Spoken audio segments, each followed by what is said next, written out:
Right, welcome back guys to another video, and what I've got for you today is, as you can see behind me, is a Mitsubishi Evo 10. This is a SST, so it's the automatic Evo.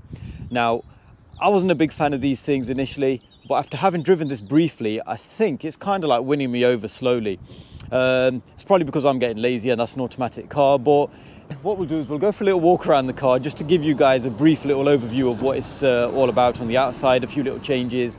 We'll go for a little drive and just to show you guys what this actually feels like. So I hope you enjoy the video.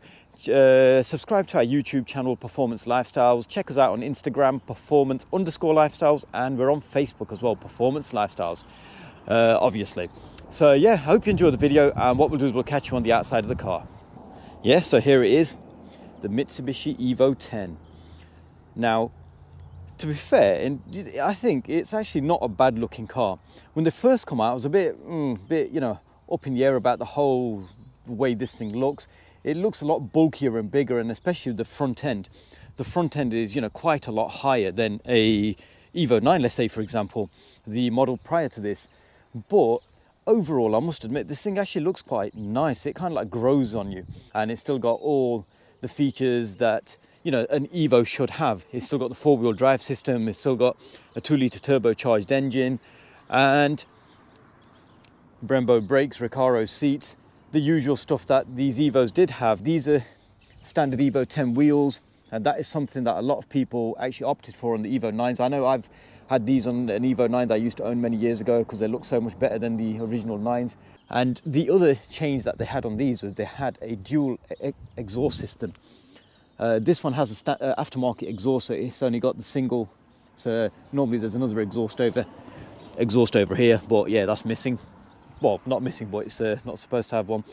It's still got the big spoiler on the back, which, you know, differentiates from a normal Mitsubishi Lancer, and obviously the badge on the back as well, which shows you it's an Evo. And you get the triple sort of vents on the bonnet. Now, the previous Evos, the 8s and 9s, they used to just have like a big vent in the middle here, which was quite, to be fair, a very distinguishing feature. When you see one coming up behind you, you knew it was a Mitsubishi Evo.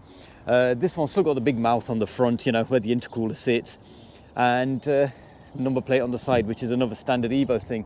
I know some Alphas, I think it was, came with a number plate on the side, but yeah, can't really compare them to a Evo.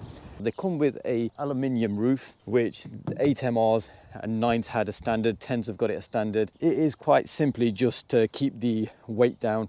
And as any enthusiast knows, these cars are all about weight cutting, saving weight and making them go as fast as they possibly can and handling like they are on rails, which it still does.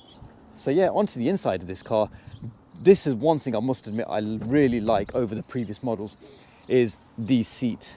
These seats are just fantastic. I think they are absolutely awesome. They're very, very hugging. They're Recaro seats again, you know, which is a standard thing with Evos. And I mean, just look at the back of them seats. So when you're sitting in the rear of one of these, you know you're sitting in something special. And an Evo 10 is most certainly, an Evo in general is most certainly a special car. It's not a Momo steering wheel, if I remember correctly, but a multifunction, which is another new thing to the Mitsubishi Evo scene. 2 pedals, not 3 like the normal ones. Again, that's purely because it's the SST model, which is a twin clutch system. And these are the things that, you know, anybody that's come from a previous Evolution and they're not going to be used to these sort of things. Everything was a manual prior to this, and this is the actual sports button, which flick it down, it goes to normal mode, flick it up, it goes into sports mode.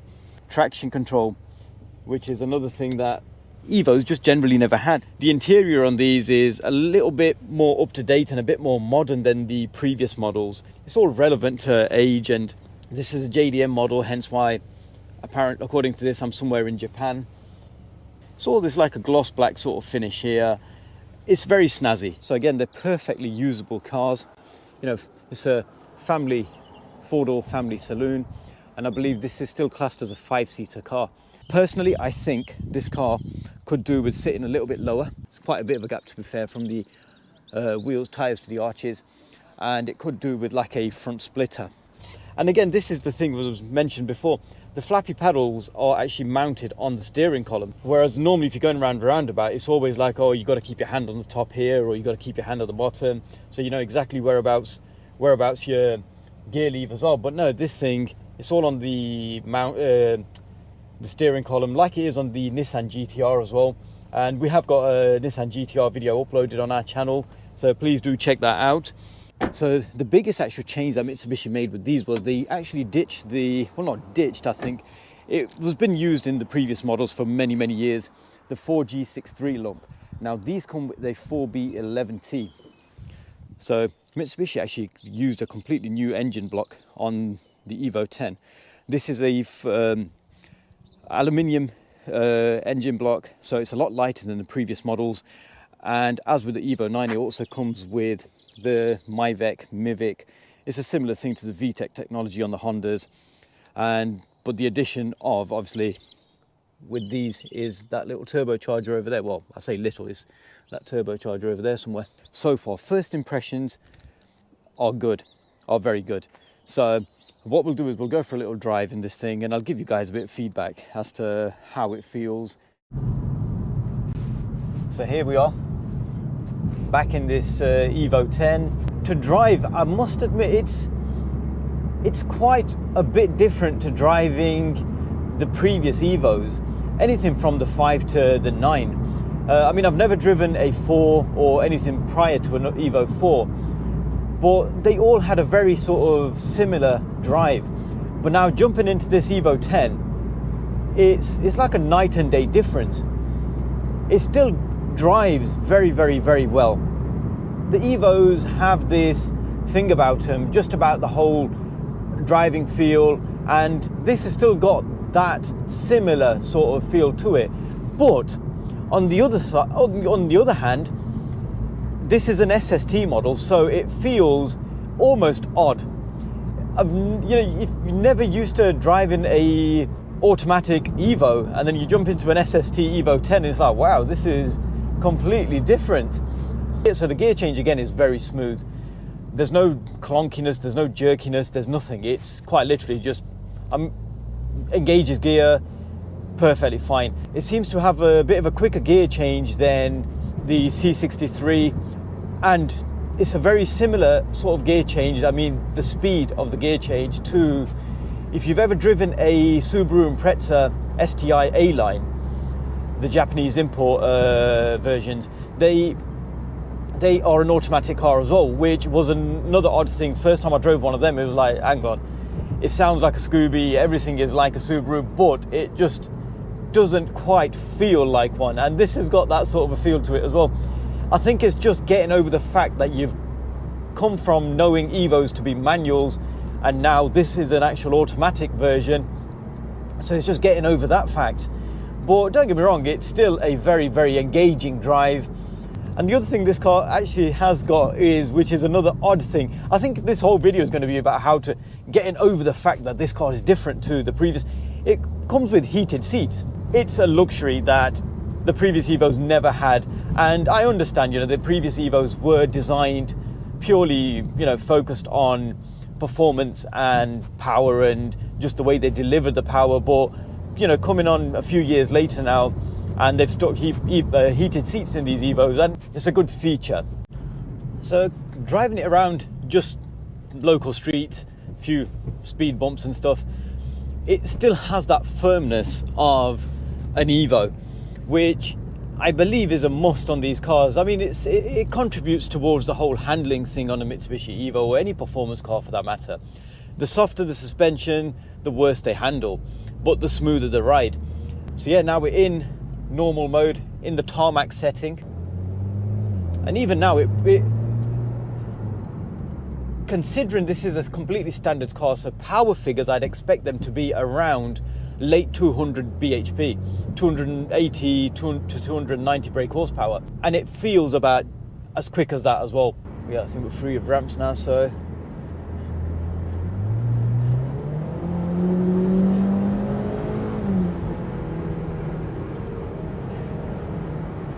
oh, this actually feels very good. And we're not even in sports mode yet. The four-wheel drive system, no problems at all going around these bends. You can tell it just grips. The thing just grips and goes, and like I said, it's not running massive power figures, so you wouldn't expect it not to, but it's just the way it's actually putting the power down, even at these sort of power figures. It's actually quite nice. It's quite a nice overall sort of package. Nothing asbo loud, nothing brutally fast that's going to kick you in the face every time you boot it, and it's a good kind of overall package. A standard Evo 10. That's in sports mode now, and still in tarmac setting. Not going to adjust the actual settings on the tarmac, gravel or snow. This is just in auto mode.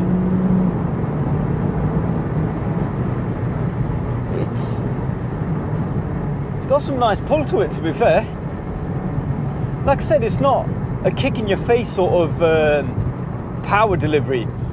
It's very smooth, and with it only running around, let's just say 300 brake horsepower, it's not, you know, masses of power that all of a sudden just come in. It's actually quite, I'm starting to like this even more, to be fair. So I'll put it into manual mode.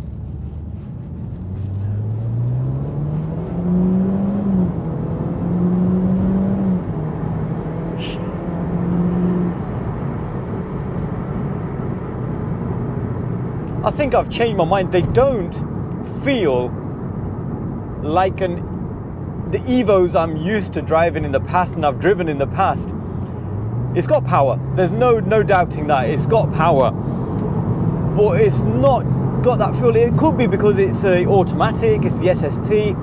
If you was to opt for the manual one, it might actually, you know, be a little bit more engaging sort of to drive.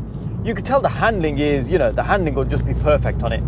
It just grips. You could feel each corner just gripping, and as soon as you go around a roundabout or around a bend.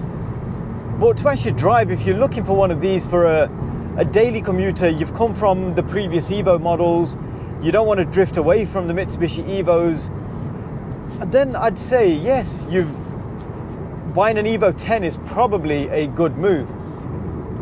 Or a standard Evo 10 is probably a good move. But if you're after something that's going to give you just brute force, then I suggest get a modified Evo. Especially if you're looking for an automatic SST version, get a modified one. The SSTs are 6-speed gearboxes, whereas the manuals, I know the 360 HKS Evo 10 is a 5-speed manual gearbox. They do actually drive nice. You know, I'm not gonna slate this car. It's actually a very nice car. Drives well, drives good as a daily sort of commuter, daily driver. Perfect. You kind of put it into drive and just drive, which is a completely new thing to the Evo sort of scene. It's got heated seats and a flappy paddle gearbox. It was inevitable. You know, Mitsubishi and Subaru were going to go down the route of an automatic gearbox, as every other manufacturer, I think, has got the option as well. So, but being a true Evo fan, Evo nut as I was from the early years, from that perspective, I think it's maybe not the car for me.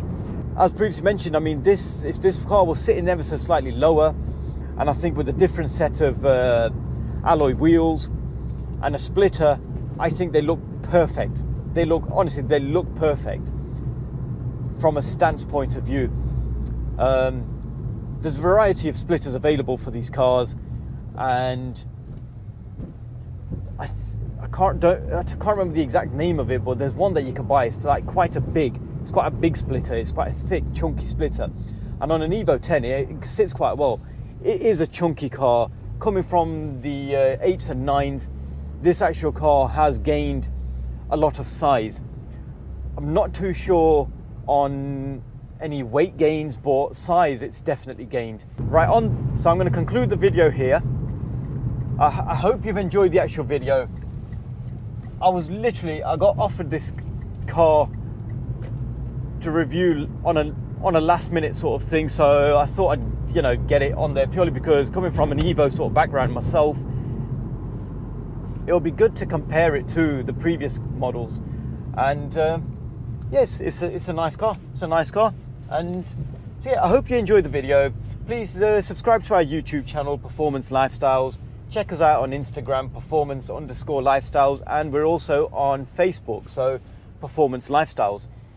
And we've got plenty of videos uploaded, so I hope there's something on there for everybody. And yeah, what we'll do is, as per usual, people, stay safe in these current climates, and we will catch you on the next video.